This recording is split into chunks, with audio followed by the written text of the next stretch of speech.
Hi, everybody. Brian Norcross here with your evening tropical update with the latest on Tropical Storm Isaias. As of the 5 o'clock advisory from the National Hurricane Center, it's still estimated to have top winds at 70 miles per hour, just under hurricane strength. Pressure has been going down this afternoon, indicating a better organization to the storm. Lower pressure generally means more organization. And now, north-northeast at 16, it is going to pick up in forward speed from now on as it moves on up the East Coast. You can see how quickly it's moving. There was the 5 o'clock position. It's just a little bit above that now. It's going to make landfall later this evening. It looks like near the South Carolina, North Carolina line as a hurricane is the forecast. And let's say it comes ashore somewhere around Myrtle Beach. It's the area to the right there where you can see the flow is coming in like this. So that wind is pushing the ocean water up right at the beach, along Wrightsville Beach and Surf City and Topsail Beach and all those North Carolina beaches. And of course, depends on exactly where it comes in. Everywhere to the right of where it comes in, that's where the storm surge will be a threat. National Hurricane Center is forecasting 3 to 5 feet of storm surge above the normal high tide. So if you stand where the high tide is, 3 to 5 feet above that, and that can be damaging and of course deadly. Nobody could survive that if that's the storm surge that comes in. That takes the tide into account, so that's what you would get if it came in at high tide. So there's where we are right now, 70-mile-an-hour storm. On the wider view, there's a tail of moisture, which there very often is, coming out of tropical systems, and it happens to be right over Miami-Dade and Broward County and Palm Beach County, getting some of it too. And that's caused by this convergence. Look at the winds here coming up into the storm, winds over here coming up into the storm. Where they converge is right there, and that's what makes the tail of the storm. There's also kind of an outer band up in here, a little different kind of convergence, but same idea. But this is the main tail here, which is tapping moisture from the tropics. The air outside in South Florida today was extremely humid, just pure, raw tropical air. So that convergence is all we need to really kick off some heavy thunderstorms. In fact, this is the most rain we've had with Tropical Storm Isaias because it missed, of course, just offshore as it went by over the weekend.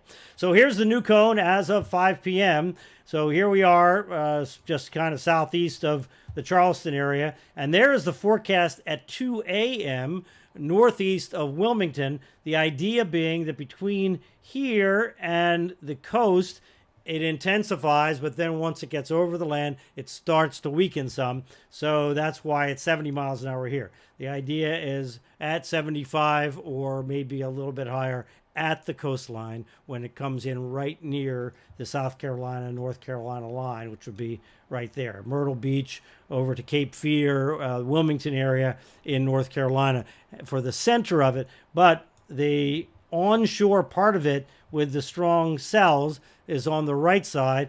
And then on the left side, we're now getting strong cells as well and very heavy rain. And when we look at the wider view of the cone, you can see underneath of the cone there is the rainfall forecast.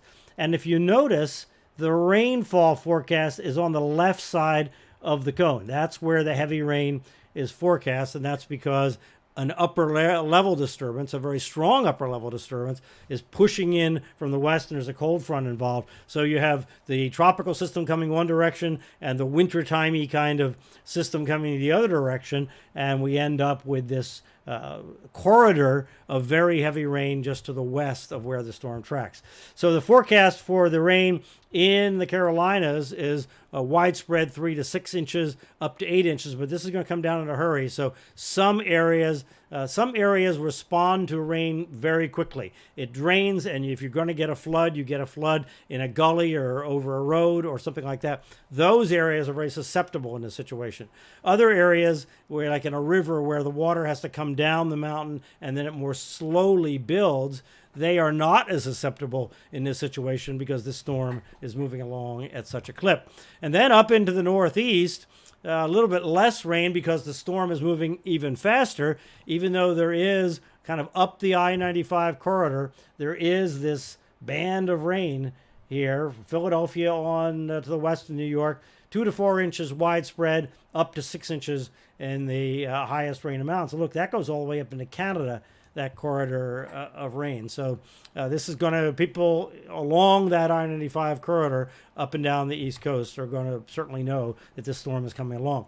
The thing that's enhancing that rain is over here on the west side of the storm. This dip in the jet stream, that's the kind of dip you actually get maybe in November or something. That's a big dip in the jet stream for this time of year. So that dip is bringing colder air down aloft, especially down over the Midwest. And of course, the tropical system is pulling tropical air up into it. So you get this collision, and that's why we're getting that heavy rain corridor up the East Coast. If you look at the wind intensity amounts, you notice that the Hurricane Center is not forecasting a big drop off in wind as the storm goes by the Wilmington, Delaware area, pushing up toward Philadelphia, only down to 65 miles an hour.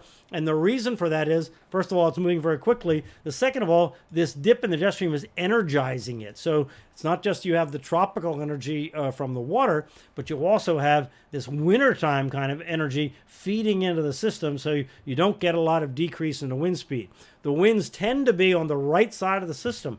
So the stronger winds with this system are going to be on Long Island and in southeastern New England more than farther on the west side, because there will be an unbalanced situation. Stronger winds on the right, weaker winds, but more rain on the left as that system moves to the north.